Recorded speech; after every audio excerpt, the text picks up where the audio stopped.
Kung masakit ang trapisyo mo, yung pagitan ng leeg at balikat, lalo na kapag iniikot mo ang ulo mo o matagal kang nakaharap sa computer o cellphone, gusto kong malaman mong may solusyon dyan. Sa video na ito, magmumungkahi ako ng 3 ehersisyo para palakasin ang mga kalamnan na yon.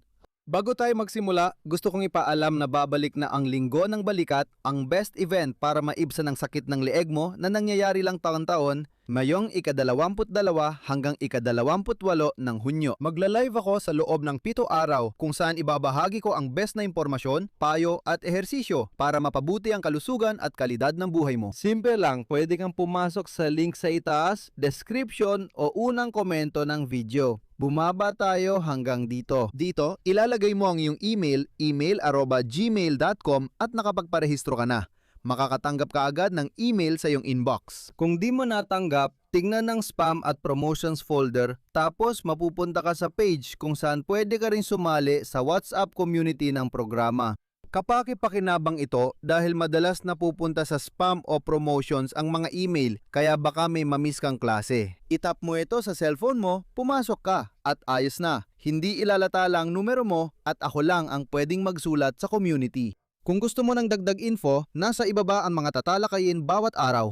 Malalaman mo kung bagay sa iyo ang event at makikita mo rin ang napakaraming taong sumali na dati sa linggo para sa leeg na ito.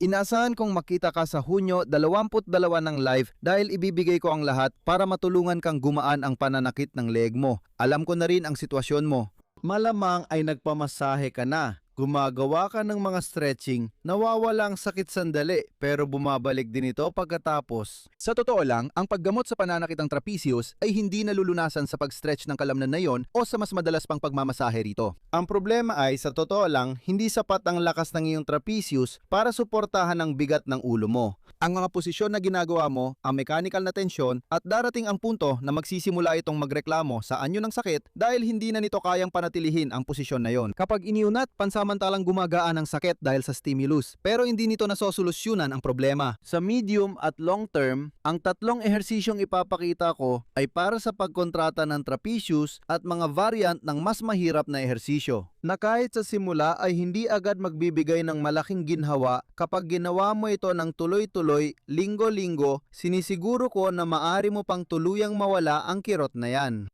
Huwag na nating patagalin, simulan na natin. Para sa mga ehersisyo, kailangan mo ng 2 bote ng tubig na tig-1.5 litro. May isang bangkito na maupuan. Simulan natin ang unang ehersisyo. Ako ang magpapakita ng halimbawa para sa kaliwang trapezius. Kung sa kaso mo ay ang kanang trapezius ang masakit, gawin mo ito gamit ang kanan. At gusto kong mag-focus ka dahil ito ay isang sunod-sunod na hakbang na dapat sundan ng maayos. Una sa lahat, uupo tayo ng tuwid sa upuan na yan, na ang mga kamay ay nakapatong sa mga tuhod. Sunod, itataas natin ang balikat pataas. Mapapansin mo agad ang bahagyang pag-igting sa trapezius, ang kalamnan sa pagitan ng leeg at balikat. Sunod, ilalayo ko ang balikat na yan paatras na mas magpapalakas pa sa pag-igting na yan. Pwede mong hawakan ang trapezius na sobrang tigas, pero hindi lang dyan dahil nakakabit din yan sa bato. Sunod, iatras ng bahagya ang ulo na parang titingala sa kisame, tapos ilapit ang tainga sa kaparehong balikat. Dito, mararamdaman mo ang matinding pag-urong ng kalamnan. Sa huli, iikot ko ang leeg ko pakanan para makuha ang pinakamalakas na pag-urong. Umabot na tayo sa antas ng trapezius at may isa na lang tayong gagawin. Pagdikitin ang mga ngipin at ikuyom ng maigpit ang panga sa loob ng 5 segundo. Malakas ang pag-urong at maraming dugo ang dumadaloy sa trapezius, kaya natatanggal ang mga substansyang nagpapamaga at gumagaan ng pakiramdam. Pero hindi ito kasing sarap ng pag-uunat. Kung masyado kang nasasaktan at di magawa ang mga galaw, okay lang huminto ka sa gitna. Halimbawa, ang balikat paatras ay ayos lang, balikat pataas, balikat paatras, ulo paatras, ayos din yan. Habang tumataas ang hirap, manatili lang sa level na may konting sensasyon pero walang matinding sakit. Sabayan mo ako sa 10 ulit, tara na. Tandaan, mga kamay sa tuhod, tuwid na tuwid ang katawan, balikat pataas, balikat paatras, ulo nakatingala sa kisame, ilapit ang tainga sa balikat, ikot. Pakanan ng baba ko nakatingin sa kisame, pinipisil ko ng mahigpit, inilalapit ang tainga sa balikat, halos magkadikit, higpitan pa. Pinapaliwag ko lahat. Ang sarap ng pakiramdam, di ba? Kumpara sa kabila, ulitin natin. Balikat pataas, balikat paatras, ulo paatras, tainga papunta sa balikat. At pagkatapos, iniikot ko ang aking baba para tumingin pataas sa kanan at pinipisil ko ng mahigpit, ipinapakita ang mga ngipin. Mahalaga yan, oo. Dalawa pa lang, pero pag nakasampu tayo, siguradong lalakas ang trapezius. Balikat pataas, balikat paatras, ulo paatras. Tainga papunta sa balikat, ikot ang ulo at ikuyom ng mahigpit ang panga. Ayos, 2, 3, 4, 5. Ayos. 3. Tara, may natitira pa tayong 7. Balikat pataas, balikat paatras, ulo paatras. Tainga papunta sa balikat, nararamdaman na natin ang pagigting, ikot ang baba at pigain ng mahigpit. 1, 2, 3, 4 at 5. Wow! At mag-relax. Ang sarap ng pakiramdam. Gagawin ko ng 10, pero kung kaya mo lang ng 4, 5, 6, ayos lang yan ha. Walang pilitan. Bawat isa nagtatrabaho ayon sa kaya. 4 na ang nagawa natin, tama? Balikat pataas, balikat paatras, ulo paatras. Tainga papunta sa balikat, ikot baba. 1, 2, 3, 4, 5 at mag-relax. 5, sige 5 pa. Balikat pataas, medyo mas mabilis. Balikat paatras, ulo paatras. Tainga sa balikat. Ikot, 2, 3, 4, 5, 6. Balikat pataas, balikat paatras, ulo paatras, tainga papunta sa balikat, ikot baba, 1, 2, 3, 4, 5 at pahinga. 7, sige, balikat pataas, balikat paatras, ulo paatras, tainga papunta sa balikat, ikot baba at pigay ng mahigpit. 8, sige, 2 huli na, pataas, paatras, ulo paatras, ulo papunta sa balikat, ikot baba, ayan, kapag piniga ko dito ng malakas, lalapit talaga ang tainga sa balikat. 9 huling ulit, pataas, paatras, ulo paatras, tainga papunta sa balikat, ikot baba at pigain gamit ang mga ngipin, 2, 3, 4, 5 at mag-relax. Sobrang init ng pakiramdam. Totoo, gusto natin ng bagong dugo para maiwasan ang hindi paggalaw at ang matagal na pananatili sa isang posisyon. Nagbibigay ito ng galaw, nagpapalitan ng likido, nag-aalis ng mga sangkap na nagdudulot ng pamamaga, nagpapaganda ng pakiramdam, at pinakokontrari nito ang kalam ng iyon at pinapalakas ito. Nakita mo na ang unang ehersisyo. Inirekomenda kong gawin ito sa magkabilang panig. Pataas, paatras, ulo paatras, tainga, iikot at pipisilin. Dahan-dahan lang para hindi ka malito. Para sa pangalawang ehersisyo, gagawin mo ito ng sabay sa magkabilang panig. Kumuha ng mga dumbbell o 2 boteng tigi 1 litro. Kung walang bigat, ayos lang. Gagawin natin ang pagkibit balikat ng unggoy. Tingnan mong mabuti, ilagay mo ang mga bote sa baywang mo at tumayo ng tuwid. Ayos ba? Dahil kadalasan, ganito ang ginagawa natin at yumuyuko tayo pabante. Kaya dapat nakataas ang dibdib at mula dito magpo-focus tayo sa ating mga balikat, sa ating mga trapezius. Ulit, gusto kong ipikit mo ang mga mata mo. Huminga ka ng malalim at habang naglalabas ka ng hangin, itaas mo ang mga balikat mo papunta sa mga tainga mo. 1, 2, 3, 4, 5 at mag-relax ka. Pansinin mong hindi ko ito ginagawa, ayos? Hindi ko dinadala ang bote sa kilikili. Itinataas ko lang balikat ko, pinipigil at nire-relax. Halos di gumagalaw braso ko. Sa ehersisyong ito, pwedeng humarap sa salamin, kamera o saan man para makita ang simetriya ng galaw. Ako, mas mataas ang pag-angat ko sa kaliwa. Mas mataas ang pag-angat ko sa kaliwa kaysa sa kanan. Kaya sisikapin kong gawin itong tama at pantay sa magkabila.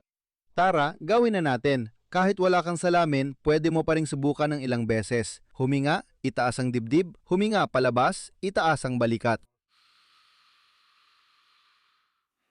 At habang nakataas ang mga balikat, huminga palabas sa bibig. 1, huminga, bitawan.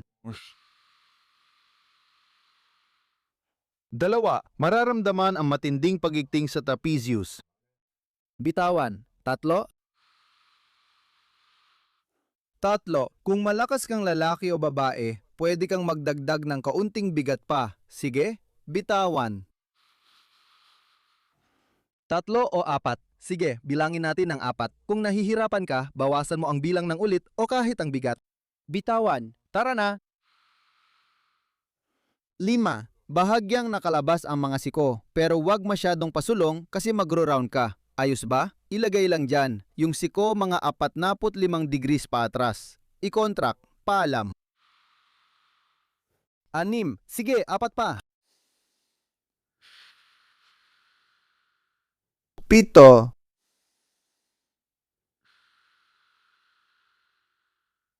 9.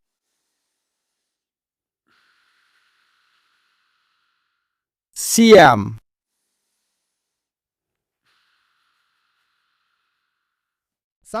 Tanggalin natin ang mga bote. Napakahusay ng trabaho sa trapesyo. Hindi mo pwedeng hindi maramdaman yan. Ramdam ang init sa mga kalamnan, lalo na doon sa pagitan ng leeg at balikat. Ang galing. Isang set ng 10. Mamaya ko ipapaliwanag ito sa mas kumpletong session na may higit pang set at ulit. Sa huli, ilalayo natin ang kamera dahil kailangan itaas ang braso. Nakaayos na lahat. Sa unang ehersisyo, matindi ang kontraksyon sa buong galaw ng trapisyo. Pangalawa, mas ginamit natin ang itaas at harap ng trapesyo sa pag-urong na parang unggoy. Sa ikatlo, gagawa tayo ng ehersisyo para sa likod na ngangailangan ng mas pinunggalaw at halos siruhikong katumpakan para maging epektibo. Tingnan mo mabuti, ituturo ko sa iyo ang pinakamadaling paraan at pagkatapos ay pwede mo itong gawing mas mahirap sa pamamagitan ng pagdagdag ng mas mabigat na timbang. Uupo tayo ng tuwid ang dibdib at ilalagay ko ang braso ko sa ganitong paraan na ang siko ay nasa labas ng balikat mo. Anong ibig sabihin nito? Kapag ang siko ay nasa harap ng horizontal, hindi tama yon. At kung ang siko naman ay nasa likod, na sa tingin ko hindi mo rin naman ilalagay doon, hindi rin tama yon. Ayos? Dapat may tuwid na linya mula sa dibdib mo, braso mo at siko mo. Mula sa 90 degrees na posisyon, isipin mo ang balikat at scapula at ibaba mo ito hanggat kaya mo. Pansinin mo na parang gusto mong ipasok ang talim ng balikat mo sa likod mong bulsa. Tingnan, pwedeng itaas o ibaba ang scapula gaya ng nakikita mo. Dito, sobrang baba niya. Dito, sobrang taas niya. Dito, sobrang baba niya. Dito, sobrang taas niya. Basically, yun lang ang ehersisyo, okay? Paggalaw ng scapula habang nasa press position sa level ng balikat. Ibababa natin ang scapula at itataas pataas. Kung di mo kayang ibaba ang scapula, medyo mahihirapan ka. Pero ayos lang. Normal lang na unti-unti kang magkaroon ng mas gumanda ang paggalaw mo at mas maging mulat ka sa kilos mo at maging kaya mong igalaw ang skapula na yan dahan-dahan. Siyempre, kung parte ng katawan na di mo pa nagalaw, mahirap mag-connect ang kalamnan at utap. Tignan mo ang braso ko. Ang ganda ng itsura rito. Ibababa ko ang skapula na yan pababa hanggat kaya. Tandaan mo na dapat mataas ang dibdib. Tapos itataas ko naman siya pataas. 2, 3, 4, 5. Ibababa ko ang scapula ng todo, itataas ko ang scapula ng todo. 2, 3. Ibababa ko. Tingnan mo kung gaano kaganda dito. Ang braso parallel, ibababa ko ng todo ang skapula na parang ipapasok ko sa bulsa sa likod ng pantalon. Pagkatapos, itataas ko ang skapula at sabay ang braso. Ayos ba? Habang humihinga palabas, itataas ko ang skapula at braso. Nakita mo kung paano umangat ang bahaging ito? Panatilihin natin sandali, tapos ibababa ko hanggang maging horizontal at ibababa ang skapula. Kita mo kung paano gumalaw, di ba? Huminga tayo palabas, itataas ko ang skapula, itataas ko ang braso. 2, ibababa ang balikat, ibababa ang skapula. Huminga palabas, itataas ang skapula at balikat. 3, ibababa ko ng kaunti, ibababa ko ang skapula. Parang inilalayo ko ang balikat na yan mula sa tainga habang ibinababa. Huminga palabas, itaas ang braso, itaas ang skapula.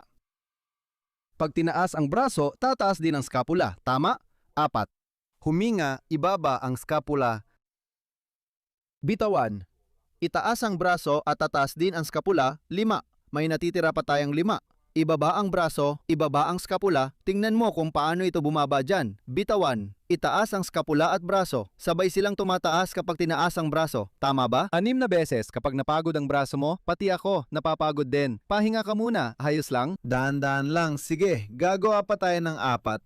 Ibaba ang skapula, bitawan ang braso at ang skapula ay tataas, pataas. 7, huminga, ibaba lahat, bitawan at taas. 8, ibaba lahat, bitawan.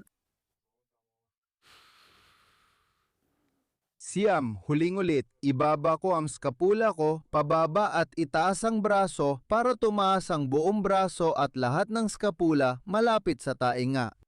At 10. Mahirap itong ehersisyo kahit hindi halata, nakagawa ako ng 10 ulit. Magtratrabaho rin ito sa ibabang likod, magtratrabaho ng husto ang balikat. Kung may nararamdaman kang kirot, bawasan mo lang, ayos. Ilang mahahalagang payo. Una, kapag pinag-uusapan natin ang pagbaba ng skapula, ayos. Karaniwan itong paglayo ng balikat sa tainga, madalas nararanasan ng marami, posisyong laging nakaigting ang kalamnan.